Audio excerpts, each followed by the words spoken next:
The views, opinions, and conclusions expressed in the following program are those of the host, guests, and/or callers, and not those of REL-MAR McConnell Media Company, our corporate divisions or entities, the X-Zone Broadcast Network, Simul Radio, Simul TV, our staff, management, advertisers, broadcast affiliates, and affiliated broadcast networks.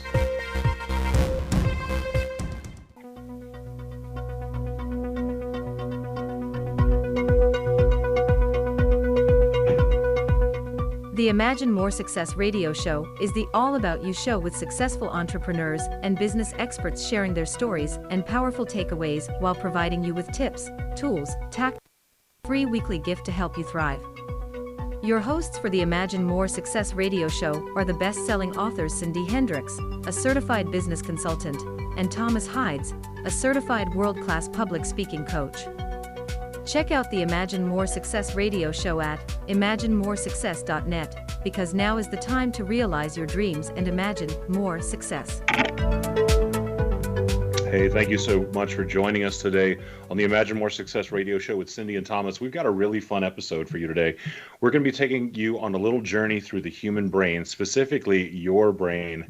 And for some people, that's scary. Right, Cindy? What do you think? Well, it's scary to be on the inside looking out, but when other people can look in with some of this stuff, it's even scarier.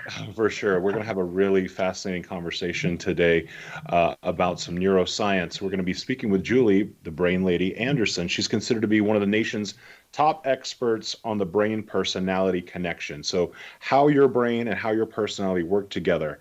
She is a dynamic, she's an engaging international professional speaker. She's got a tremendous resume. For more than 20 years, she's been inspiring audiences to really fire up their brains and to inspire some positive changes in their lives. And now today, she's going to do it for you as well. You're going to be learning about how your brain interacts with with your relationships, how it helps you when you're working, and how you can deal with stress better every single day. So today's going to be a really wonderful day of not just entertainment, but a lot of information and a lot of great tips and strategies to help you live a much better life. And that's what we try to do every single week. And as always, in the fourth segment of our show today, Julie Anderson's got an amazing free gift for you. So you're going to want to stick around and check out everything that she's offering today. So without further delay. Yes, and what a great time in our history to be able to talk about some of these things in the pandemic era that we're in. For sure. So without further delay, we want to go ahead and welcome Julie Anderson to the show. Julie, thanks for joining us today. Oh, it's my pleasure, Cindy, Thomas. Thank you very much for bringing me on the show. Absolutely. Let's start with the basics today. So tell us, what if someone has no idea what you do, tell us exactly the first couple of sentences you would tell them so that they would know. I take the latest information coming out of the field of neuroscience. So all that technical stuff that comes out of all of those technical scans, and I funnel it down and translate it into usable information to improve your life, your business, and your relationship. So I take the technical and I make it easy to understand. Very cool. Now, how did you get started in this business?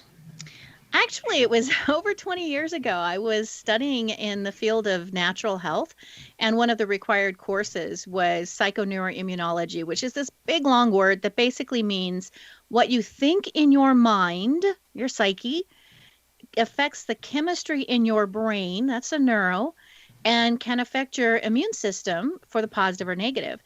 And I was fascinated what science could show us and how science could give us proof that positive thoughts created positive health, negative thoughts created negative health. And based on that, I sidelined and went into the neuroscience field and just started studying everything I could in neuroscience as it relates to helping us to live better lives, helping us to be better people, better in relationships, and achieve more success by training our brains. Wow, and who doesn't need that? So, Julie, at this point right now, obviously, one of the biggest subjects and topics that people are dealing with is the concept of, possibly getting sick with COVID, or people who have had COVID maybe dealing with long haul symptoms.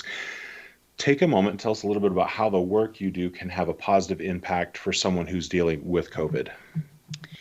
Well, long and short of it, when you are in a chronic state of stress or a chronic state of negative cycle emotions, you are constantly activating your amygdala. And the amygdala has gotten a lot of attention in the last decade because it's just fascinating what it does. And it literally is there to save your life. If you are being chased by someone down the road, it's going to hijack your brain. And when it does, to get you to speed, to literally feed the extra energy to the cardiovascular system, the muscular system, so you can get from point A of danger to point B of safety as fast as possible. And in the process of doing that, it shuts down the non-life sustaining systems in the body. So it shuts down your immune system. It shuts down your digestive system. Because if you're going to, get eaten by a tiger in the next 2 minutes, it doesn't matter if you digest your food, right? That's right. So the point is that when it's meant to do this, but it's meant to do this on a very short term. Very short term. A few minutes max is all you really want it to do this, because you want your immune system constantly active. You want your digestive system working correctly. And most importantly, you want your prefrontal cortex, which is the area of your brain that's responsible for higher thinking, understanding consequences of actions, reasoning through things. You want all that active. And when the amygdala is in control, all of that is not. So first and foremost, if we are in this constant state of worry, we are constantly reducing the effectiveness of the immune system because your white blood cell count reduces. The brain stops telling the body to produce these little soldiers that are going to kill the attacking germs that come in. And in this state that we are in right now with COVID, we want our immune systems at their peak.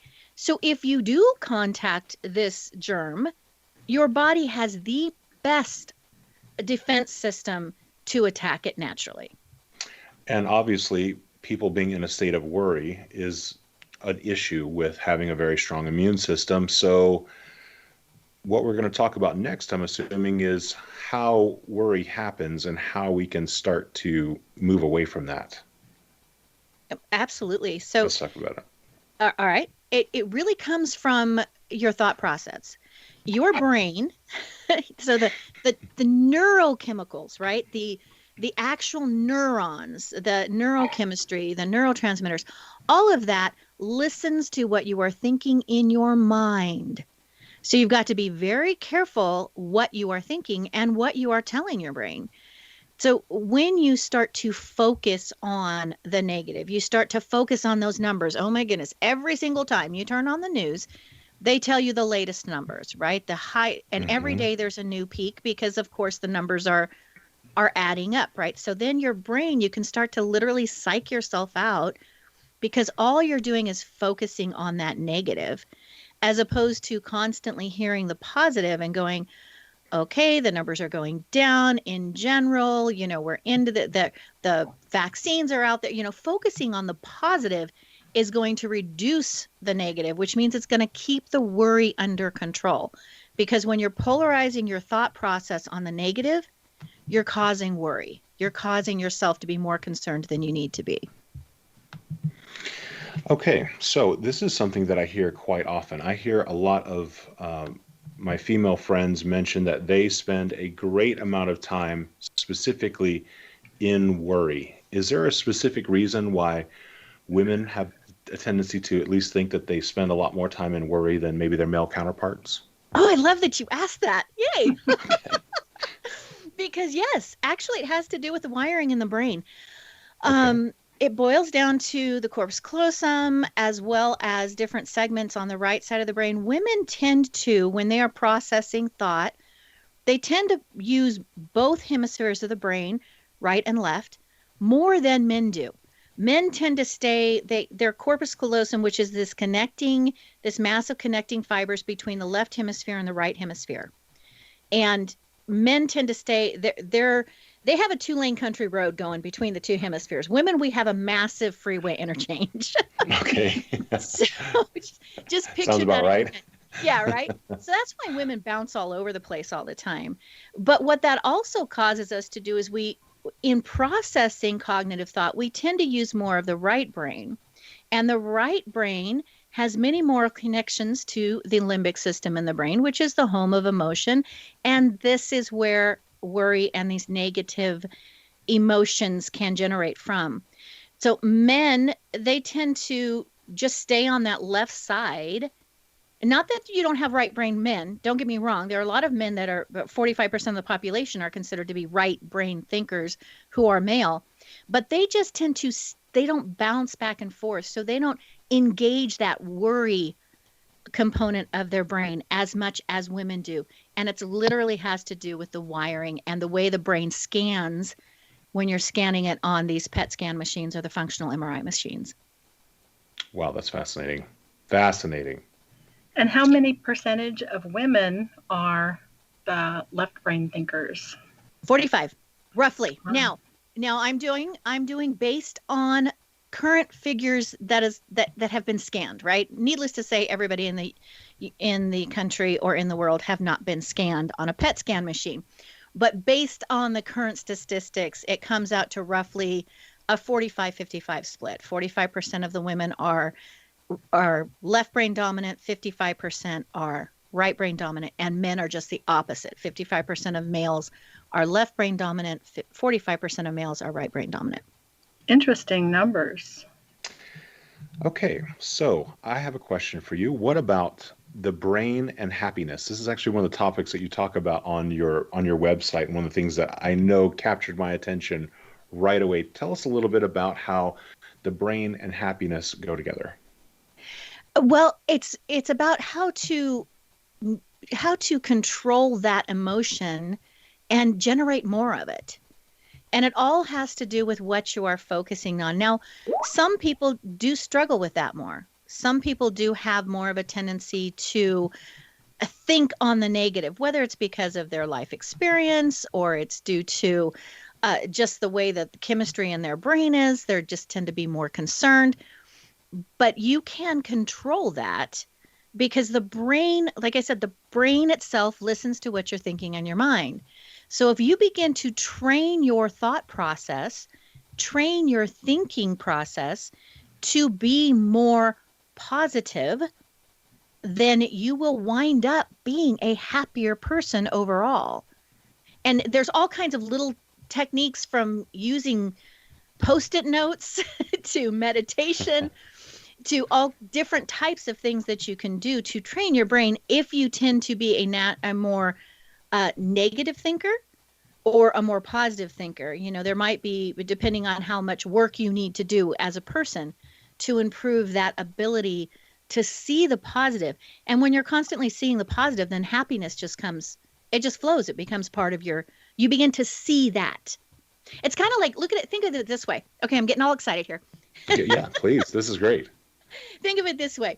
You go out and you look for a brand new car, and you think, you see this car, you've test driven it, you love it, you buy it, and it's a blue Chevy, whatever,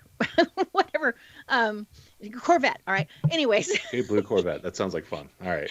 It's a car that you think is unique, and all of a sudden you start seeing blue Chevy Corvettes all over the place, right? It's like you never saw them before, but now that it's in your line of sight, now that it's something that you are thinking about because you walk out and see it every day, you now see it on the road more than you ever did in the past because you have heightened your attention to notice that.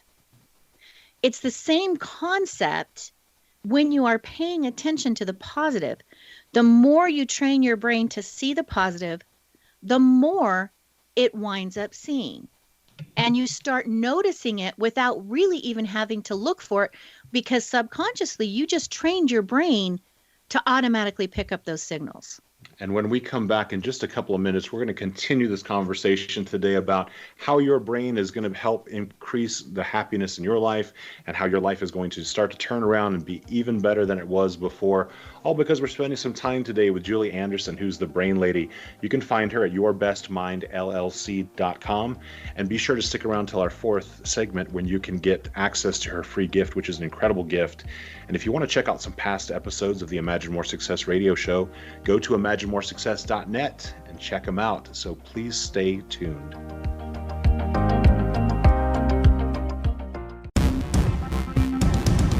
The views, opinions, and conclusions expressed in the following program are those of the host, guests, and/or callers, and not those of REL-MAR McConnell Media Company, our corporate divisions or entities, the X-Zone Broadcast Network, Simul Radio, Simul TV, our staff, management, advertisers, broadcast affiliates, and affiliated broadcast networks.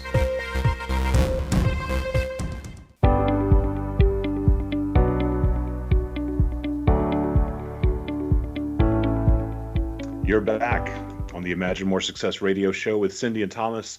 Today we're spending time with Julie Anderson. She is the brain lady, considered to be one of the nation's top experts on the brain-personality connection. And in our first segment, we had a little bit of time to talk about happiness and how to increase it. We also talked about how your brain and your thoughts affect your immunity. And of course, that is a very popular topic these days, and certainly something that is really important in this time of global pandemic. So, Julie, we want to continue the conversation today and tell us a little bit about what it looks like when someone comes to you with a problem and how you can help them and the kind of outcomes that they can get. Well, I work across a wide variety of fields. I've been working a lot with corporate leaders lately, really helping them to understand that brain personality connection that you mentioned earlier, all about the how to be a better leader by understanding what makes people tick and how to communicate, because it's all about the receiver in all relationships. If we're talking relationships with any of my clients, and it's really important to understand that we always default on whatever our natural way of communication is, whatever our brain naturally does. That's the easiest thing for it. It literally spends less energy to do it our way. Each of us have an individual brain strength, so to speak. But when we are communicating and we're trying to improve that communication, we're trying to be better leaders, better parents, better spouses, better business partners, we need to think about receiver, not sender. And we need to pause. Yes, communication is the response you get. Yeah. We have to pause and breathe and think, what does Thomas need to hear? What does Cindy need to hear? How does their brain need to receive this message that I'm sending them so that they get it, so that it doesn't lead to frustration or misunderstandings? And that when you start to engage that thought process, then really pretty much every relationship that you have, the communication improves. And when the communication improves, the relationship improves. And it's just this positive back and forth that begins to happen. So that's what I do with the relationship piece and the leadership piece. And then if I'm working with an individual, it's all about helping them to understand where their natural brain strengths are. So often we beat ourselves up we literally criticize our own self, which leads to negative emotions, right? We criticize ourselves for things that we don't do well. And we take courses and we constantly try to improve in these things that we think we should be better at, when in actuality, we may be working against our natural brain strengths. There are just certain things that literally take up to 100 times as much energy in your brain to do. And you want to play in the field or the part of your brain where you spend 1/100th the amount of energy, where it's so much easier for you to spend. That's your field of genius. That's your natural brain strength. Okay, so you're saying that we can actually use a metric, a tool, to figure out exactly what your brain strengths are. Yes. Absolutely. Cool. We have an assessment. Now, ultimately, the best way would be to put you on one of those, neuroscientific machines. But okay, that's a little too much. And I don't necessarily do that because I am not a neuroscientist. But yeah, through a detailed questionnaire and conversation and specific questions, we can pretty much identify where your natural brain gifts are and then work to match your career or the main life path that you have into those natural gifted areas, because when you're spending less energy in the brain, you have more energy and more happiness throughout. Julie, one of the things that I'm always telling Thomas is that technology drains my energy, and I can figure technology out because I'm a problem solution person, but it drains me. And isn't that exactly what you're talking about? Absolutely. Absolutely. They've been able to identify in the brain where most tasks take place, what part of the brain you use when you're doing most tasks, right? So if you're doing very technical, detailed things, you're using what I call the master coordinator section of the brain, or the back left quadrant of the brain. And if you are if you're naturally gifted in the front right quadrant of the brain, which is the big picture, the innovation, the out of the box thinking, the abstract, all of that, that is where you spend 1/100th the amount of energy on. But if you're having to work in that back portion of the brain too much, you're spending 100 times as much energy. So you may learn to do it really well, but that doesn't mean that it's not energy intensive for your brain. Exactly. Well, in fact, it's kind of scary because I have found issues with technology when technology people haven't been able to see it. But it just, even that little bit makes my whole energy system fried. Yeah, and I think that's something that a lot of people don't always realize, that literally your brain burns energy. That's what you use to think. You use glucose, micronutrition, and oxygen to think. And the burning of that is what is a cognitive thought, right? So if you're burning too much at any given time, that's why you can sometimes be sitting before a computer all day and think, well, I haven't really done anything that should make me tired. But at the end of the day, man, you are wiped out, because technically you have been burning a ton of energy. Exactly. And see, Thomas can work on it all day, I think, and it doesn't even faze him. But not anymore. but with me, give me something creative, or, write a book or write a course. I fly through that. Yep. So let's talk about that. What are some of the different types of tasks that that people can kind of have their zone of genius where their brain works most efficiently? What are some of the different types? Okay, well, according to Dr. Richard Heyer, who did a lot of his work out of Stanford, or the Bay Area in California, you have four main quadrants. Well, that's just the brain. You have four main quadrants in your brain. What he discovered was the energy expenditure advantage. So out of the four main quadrants, two on the left, two on the right, according to his research, each individual has the ability to use one of those four quadrants with up to 1/100th the amount of energy, because they spend less glucose, micronutrition, and oxygen to work there. So your front left is what I call your boss quadrant. And I call it that because that's where all of your boss type functions take place. So if any of us are delegating authority, are doing fact-based analysis or fact-based decision making, facts in, facts out, this is the home of competition. If we're doing something that's very competitive, this is the area of the brain that lights up and just fires, right? This is the brain that's most active, the portion of the brain that's most active. Also the Broca's area of the brain, which is the home of audible speech, by the way. So these people are very articulate. But that is, if you are doing any of those functions, that's the section of the brain that you're using. The back left, which is the portion I mentioned earlier, the master coordinator, this is like the organizing system in your brain. So this is where spelling is housed. Sequential filing. CAT is a sequence of 3 letters. It's filed, period. Don't need to figure out why. It's just the memory bank for facts. So that's where all of your detailed analysis takes place. All of your detailed memory, fact-based memory takes place there. So these individuals are very, very detailed oriented. Time and money is tracked in this quadrant of the brain, the back left. So those individuals are very, very time conscious, very money conscious. I mean, they balance the checkbook down to the quarter cent, right? They're very, very, very detailed. Now, the right side of the brain I mentioned earlier is the has more connections to the emotion center in the brain. So right brainers are more emotional, and they just see, feel, experience, and display more emotion because they literally have more neural connections. The back right section of the brain, that's where all of your harmonizing takes place. Literally, that's the home of music. So if any of us are listening to music, that's the primary portion of the brain that lights up. That is where your connecting to people takes place, connecting to nature, connecting to spirituality, connecting to people. It takes place there. So that's the home of connection. And then the front right is the innovator quadrant, and it's where all of your out-of-box abstract it's always moving forward, big picture. Do not give it details. Details are the hardest, diagonally opposite, most difficult portion of the brain for them to take. This is where Cindy's at when she's writing in her creative mode, just constantly coming up with new thoughts, new ideas.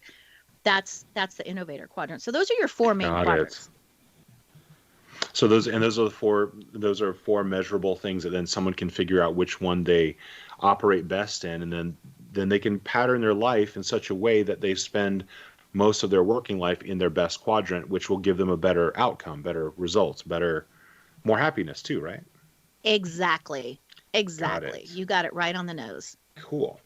So let's talk a little bit about micronutrients and nutrients for the brain in general. You mentioned oxygen, glucose, and micronutrients. I know right now there's a ton of these nootropics that are out there kind of on the market, but first let's talk about some of the basic things that your brain needs. Let's just walk through them. Okay. Good oxygen is number one.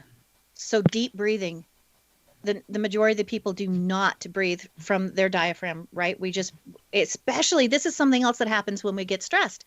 Our shoulders move in, they move up, our lungs get constricted, you can't breathe deep. So oftentimes, if you're experiencing brain fatigue, first thing you need to do is just simply roll your shoulders back, open your rib cage, and take a deep breath. That's going to get your oxygen flowing, because it's the oxygen, it's that blood flow, or I should say it's the blood flow that carries the oxygen and that micronutrition to the brain. So if you're ever stuck, stressed, whatever, that is the first thing that you do. First thing that you do is breathe. Okay, absolutely. I'm in total alignment with that. I'm an opera singer by trade. That's number one. Well, maybe behind posture, but so after breathing, secondly, then you were talking about glucose. Now, I know a lot of people probably have this idea about glucose being like directly from carbohydrates and whatnot. Are there other ways of that you personally recommend about getting glucose to the brain, say like using glutamine or using ketones as a glucose source or anything like that? Yeah, you don't have to worry about that unless you are diabetic and you go into, a sugar crash type of a thing. You don't have to worry about if you're eating a basic healthy diet, your brain's getting plenty of glucose. So don't think that the brain lady just told you to go eat a candy bar. That's what Snickers was hoping for, but Yeah. No. one can only hope. No, just your basic diet is healthy diet, right? Is going to provide your brain with the glucose, because your body is converting it. Your brain's just burning it. Does that make sense? So Sure, your body's gonna take care of that in the digestive system. Your brain's just gonna use it once it's there. And what about micronutrients? What are some of the micronutrients that you find people are most often deficient in, that if they had a little boost in that particular area, their brain would function much better? L-theanine is probably one of the best. It's just some of the research that's been done on that and what it does for the brain is incredible. Your B vitamins are excellent. Your D, of course, it's not a vitamin, but your fish oils, or I should just say your EFAs, your essential fatty acids. It doesn't have to come from fish. It can be, plant-based, but fish is just one of the best sources of that. Your brain loves that and needs that for ultimate conductivity of the neurons, because remember, it's all electrical impulses. So that just improves those electrical impulses from neuron to neuron. So everybody should, if you're not living in a part of the country where you are eating a good, healthy fish several times a week, then you should be taking an EFA my opinion. Okay. And of course, this is not medical advice. If you are under any kind of therapy for the doctor, or be sure to check everything with your doctor. But there's plenty of information out there that says how essential fatty acids are for the brain. Absolutely. And we're going to continue the conversation here when we come back in the next segment. We're continuing with Julie Anderson. She is the Brain Lady. You can find her at yourbestmindllc.com. And if you'd like to learn more about what Cindy and I do as far as coaching to help you make more money in your business, you can go to findhiddenmoney.com. That's findhiddenmoney.com. And for past episodes, go to the Imagine More Success radio show at imaginemoresuccess.net. Please stay tuned. The views, opinions, and conclusions expressed in the following program are those of the host, guests, and/or callers, and not those of REL-MAR McConnell Media Company, our corporate divisions or entities, the X-Zone Broadcast Network, Simul Radio, Simul TV, our staff, management, advertisers, broadcast affiliates, and affiliated broadcast networks. Welcome.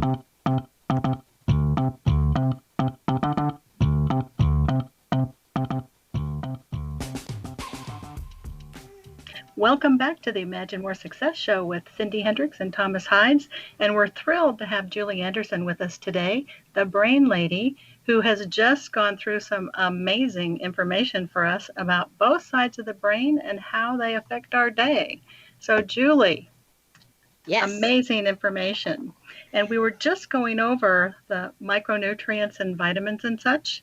And one of the things that I have discovered that's very helpful is a product called Curamed, which is like turmeric on steroids. And are you familiar with that one, or do you know about turmeric? I'm not, but turmeric is another one, another good one. It has many medicinal purposes as well as being good for the brain. Well, I can tell you it's worked wonders for me to keep my focus and fast mind.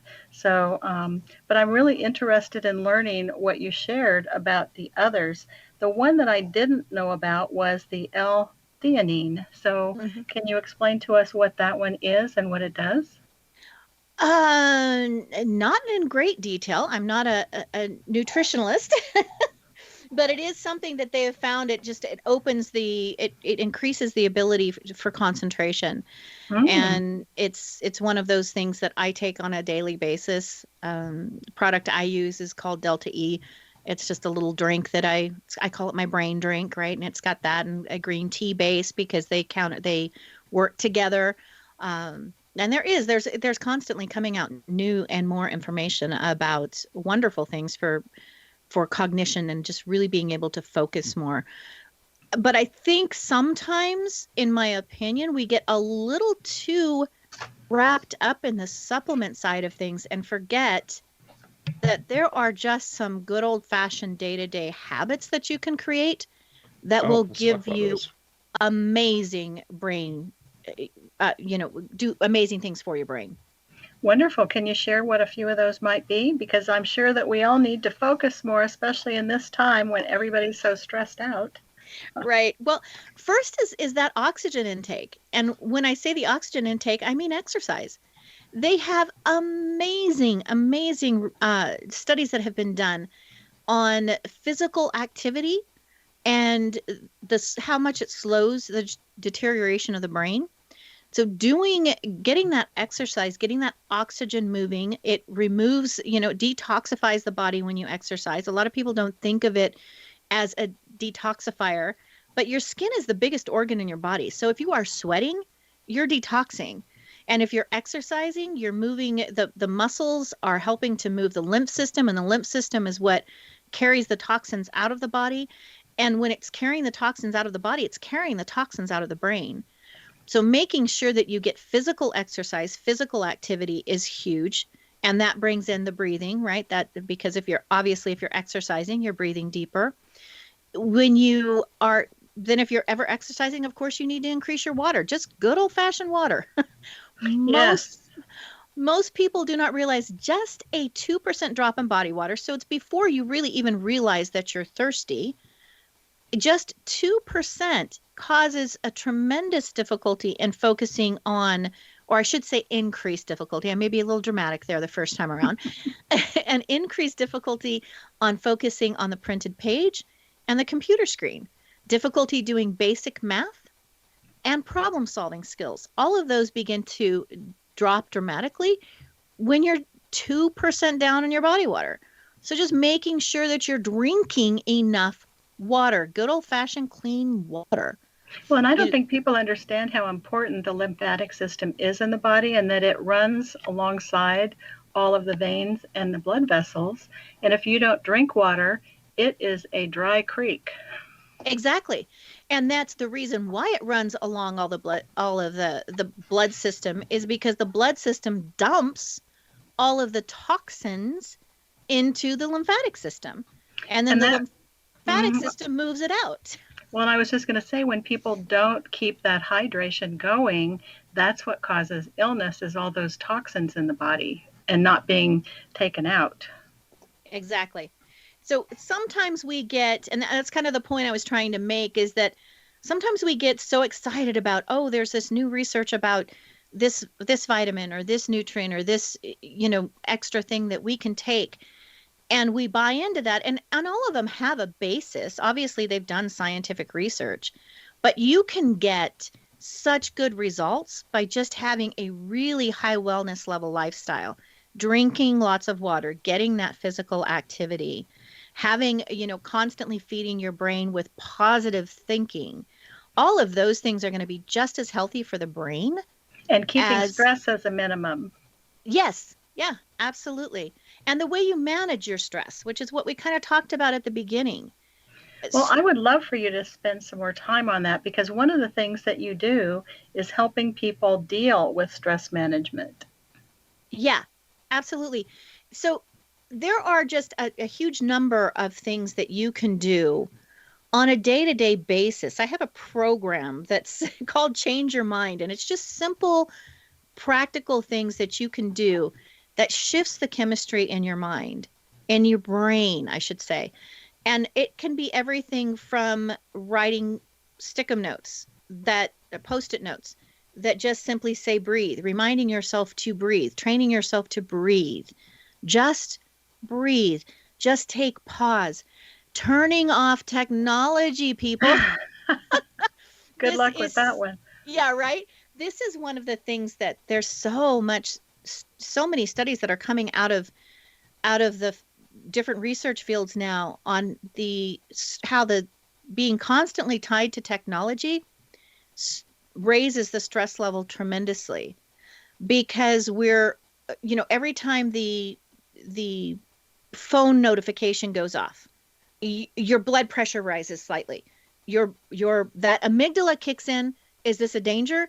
Is this a bad post? Is this a bad message? Is this a bill that needs to be paid? What is it? It gives you this almost split second angst, right? So sometimes just literally, I tell people, if there's any way you can if you can at all possibly shut off your phone every night at a certain time and do not turn it back on till the next morning, you'll sleep better, because you won't get that you won't get that light messing up your brain circadian rhythm, right?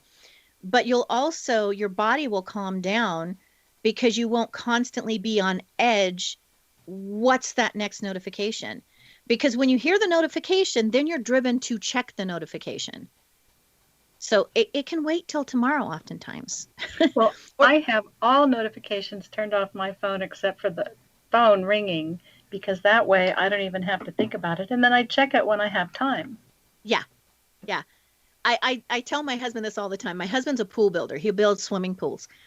And he will get phone calls at the oddest time of night and texts at like 10 o'clock at night. He's gotten them at 4 a.m. in the morning. Oh my gosh. And on Sunday, and I'm like, honey, you're not an emergency room doctor. You are not a cardiovascular surgeon.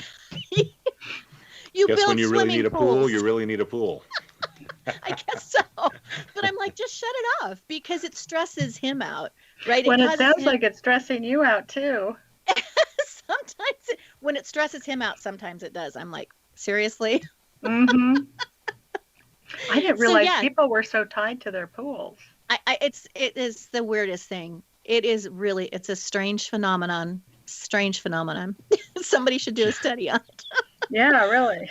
Julie, there's a part of the conversation I'd like for us to touch on today, which is we're moving from swimming pools to parenting. Let's talk about how the work that you do and really creating your best mind can help with parenting, and what that really means to the world in general. Oh, this is huge. This is so huge. First and foremost, what we have to understand as human beings, as parents, is that our kids are not playing with a full deck. They just literally aren't. The developing brain of a child is just that. It is developing. And oftentimes, our children, especially through this last year, are being exposed to things that are adult things, right? They are things that their brain, their prefrontal cortex, now understand the PFC, the prefrontal cortex is probably the most important portion of your brain when it comes to thought process. It is the portion of the brain that allows us to understand the consequences of our actions, that allows us to reason, that allows us to figure things out, to think logically, to process emotional thought. We have to have that prefrontal cortex. That's not ready till you're about 23 years old, right? So you Wow. can, I didn't yeah, realize it was that late. yeah, yeah. And as a matter of fact, the brain is not completely myelinated. So those neurons, doing that myelin sheath that protects the neurons, is not completely done until you're about 30. So your brain can still short circuit until you're about 30. Wow. You know, so understanding, parents have got to understand you can talk to a child logically, of course, and you want to train them to think. That's part of your job. But you have to understand that there's a certain amount that their brains just are not ready to handle. They're not ready to handle the seriousness of everything that's been going on in this last year. Now, I'm not saying that you shouldn't, that, it's up to you as a parent how much you allow them to be exposed to, because they need to understand why they're wearing masks and why they can't, go have play dates at the park with their friends.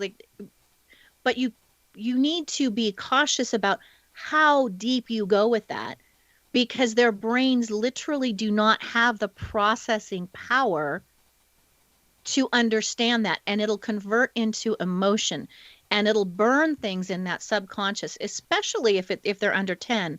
It'll burn things in the subconscious that will be there a lifetime.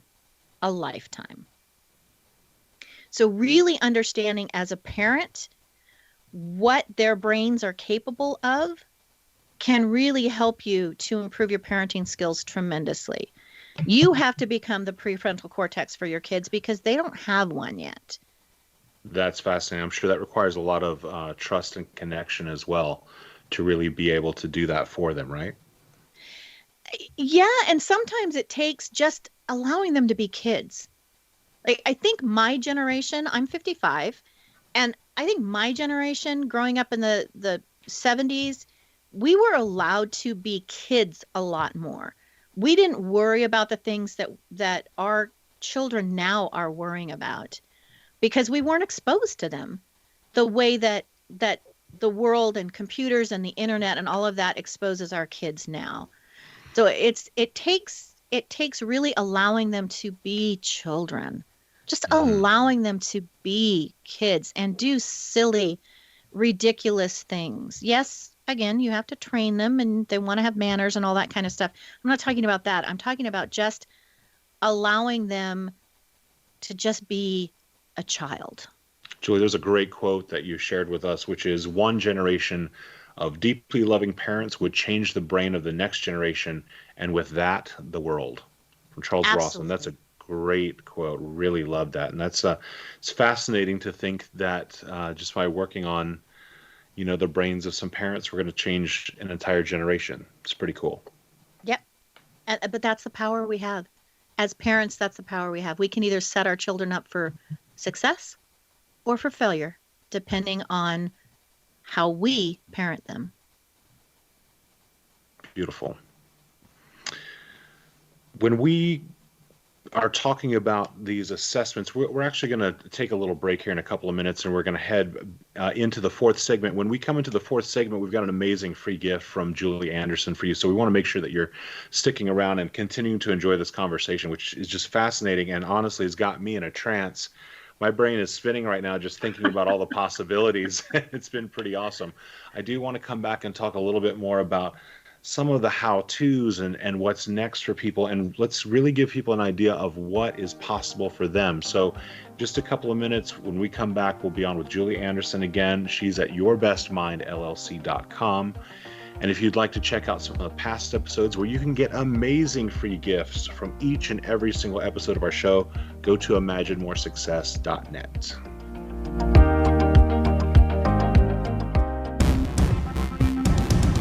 The views, opinions, and conclusions expressed in the following program are those of the host, guests, and/or callers, and not those of REL-MAR McConnell Media Company, our corporate divisions or entities, the X-Zone Broadcast Network, Simul Radio, Simul TV, our staff, management, advertisers, broadcast affiliates, and affiliated broadcast networks.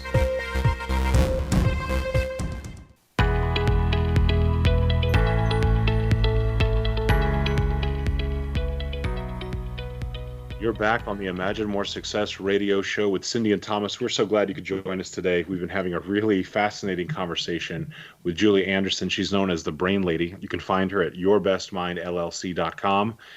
We've been talking about some of the amazing ways in which the brain gets nutrition, needs oxygen, how deep breathing and exercise can reduce stress and thereby create more feelings of happiness in your life, which is something I think everyone's really aspiring for. We've hit on all sorts of topics like also how can changing your brain affect your relationship with your children and help to build a new world in the future. It's just been really fascinating conversation. Cindy, this is something that we like to talk about a lot of times, what's possible, right? The whole idea of our show, everything that we do is to find out what's possible for people, to open that up. And what sort of things do you hear that are possible for people that are listening today? Well, actually, I think that every single thing that Julie had to say is helpful in every part of your life because, I'm about being positive. And one of the things I do when a negative thought creeps slowly into my brain is I'll say, stop it. And I force my brain to push that negative thought out because I know how damaging it can be. I've known Julie for probably a couple decades, and I've heard her speak about the brain and some of the things that she's talked about today. But even before that, my favorite quote is "You become what you think about," from Earl Nightingale. And so I am definitely in the same thought process of Julie's thinking and training on, the brain is really, really everything that controls everything. And so I'm thrilled to have her on the show today to share with us all of her wonderful knowledge on what she's brought with us today. And I'm really excited to hear what she's going to share next. Julie, let's talk a little bit about how the work that you do affects people's businesses. Well, it really helps. It kind of shifts their brain in terms of the way they look at the things that they are doing. Outsource is like my absolute favorite word when I'm talking with entrepreneurs or really any kind of business, even leaders within an organization. Oftentimes we think, well, I'll learn how to do it so that I can get it done, or it's just easier for me to do it myself. Truth is, it's not always easier. Like literally, it is not easier in your brain to do something that is in a non-gifted section of your brain.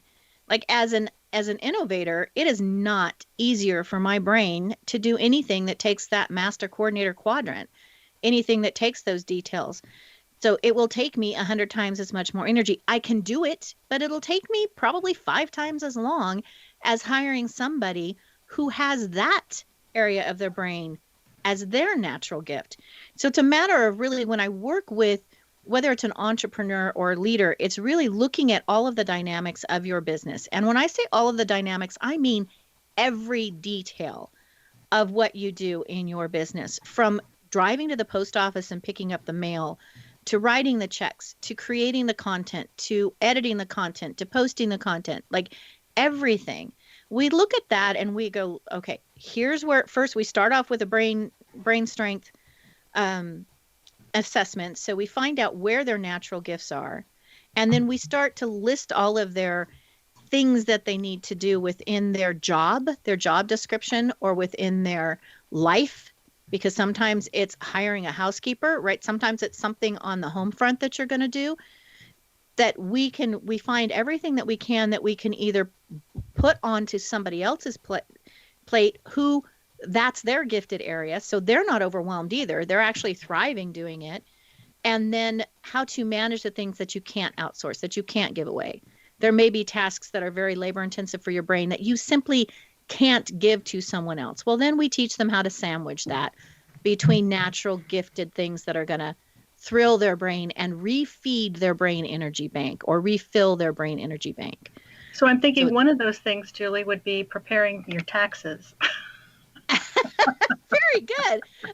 Good timing, right? So how can you sandwich that big bonanza?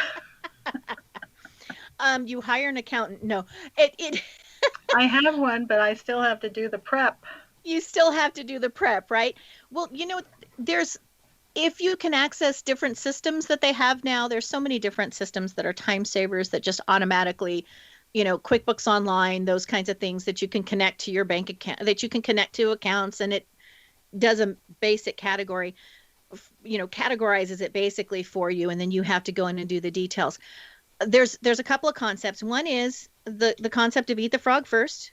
So first thing in the morning, when you have the most brain energy bank, or the most brain energy, I should say, banked up, that's when you tackle that thing that's going to be the hardest. Now, what you've got to understand is your brain, your amygdala will jump in and try to distract you and send you to do the laundry, or send you to do something, because it will see something that's very labor intensive for it to do, like your taxes, as a danger. So that's why that happens. Oh yeah.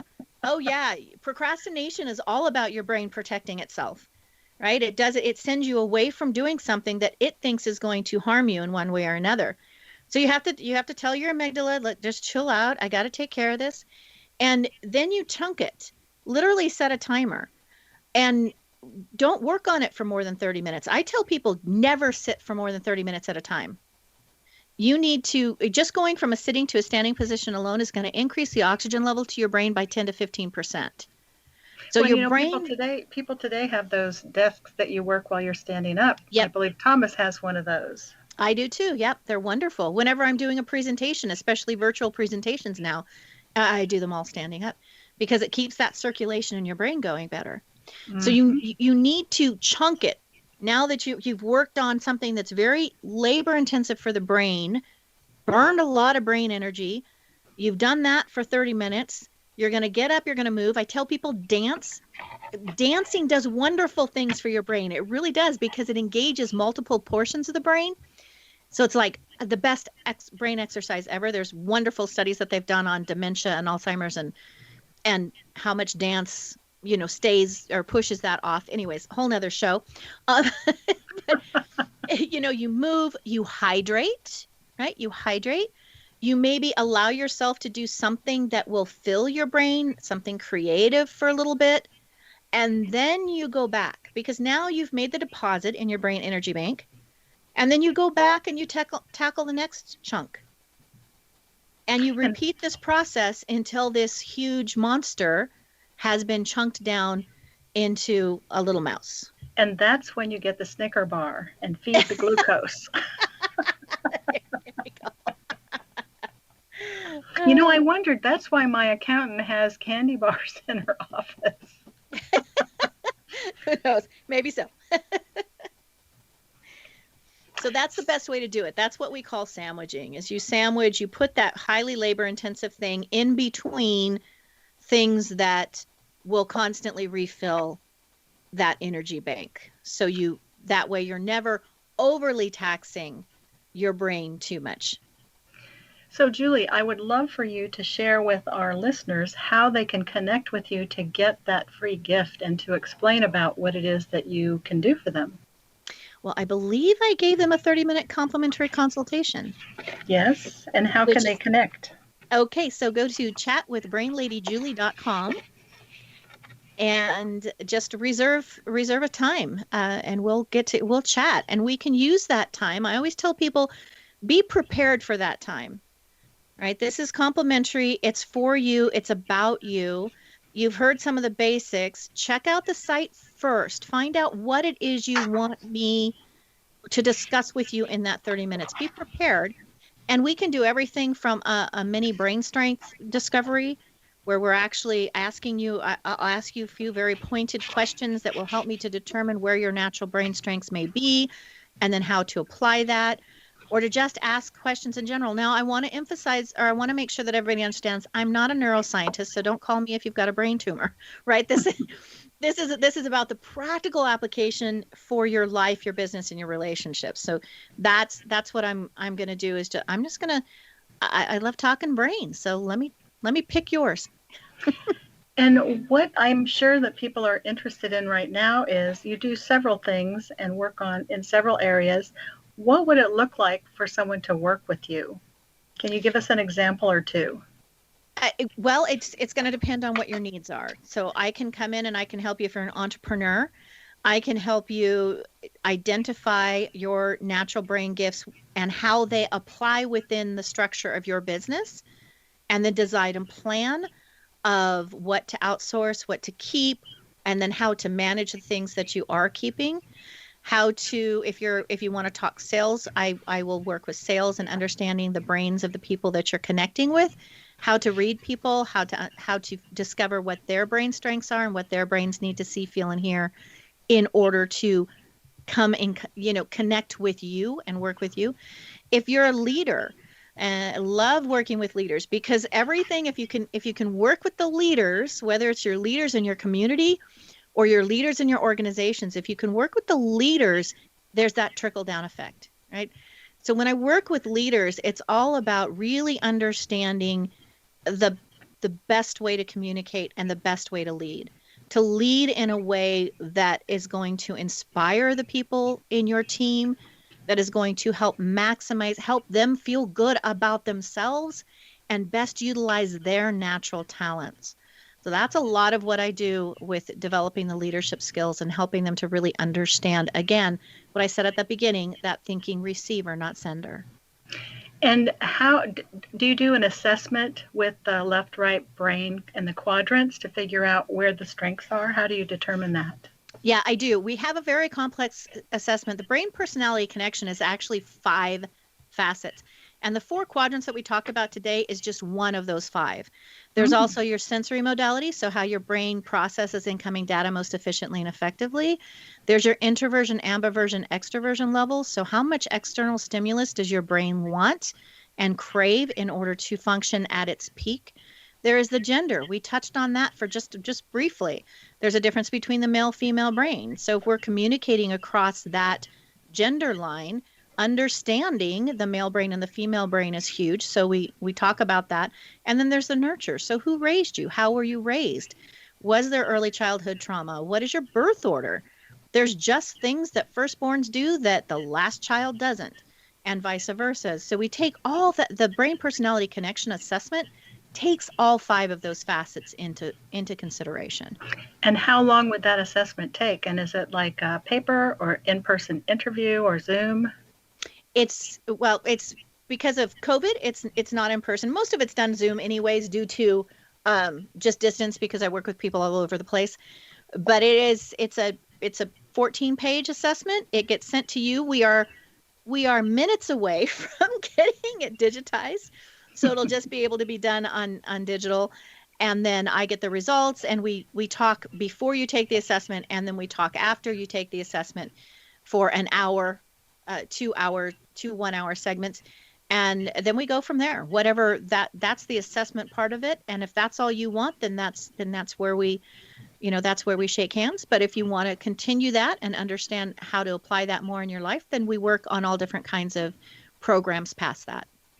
And tell our listeners again how they can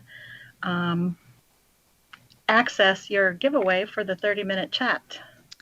Go to chatwithbrainladyjulie.com, and that's my scheduling software. So you can just schedule that 30 minutes, and it'll notify me, and then I'll follow up with an email and tell you how to be prepared, and we'll we'll connect. And then, of course, you can always reach out to me on I'm on every social media platform out there, even Clubhouse now. So Okay, well, there you have it. You can reach Julie at chatwithbrainladyjulie.com. You can find her at yourbestmindllc.com. And I think it's fascinating what she can do for us. So what I'd like to do is thank you all for listening today. And if you'd like to find out about us, go to imaginemoresuccess.com.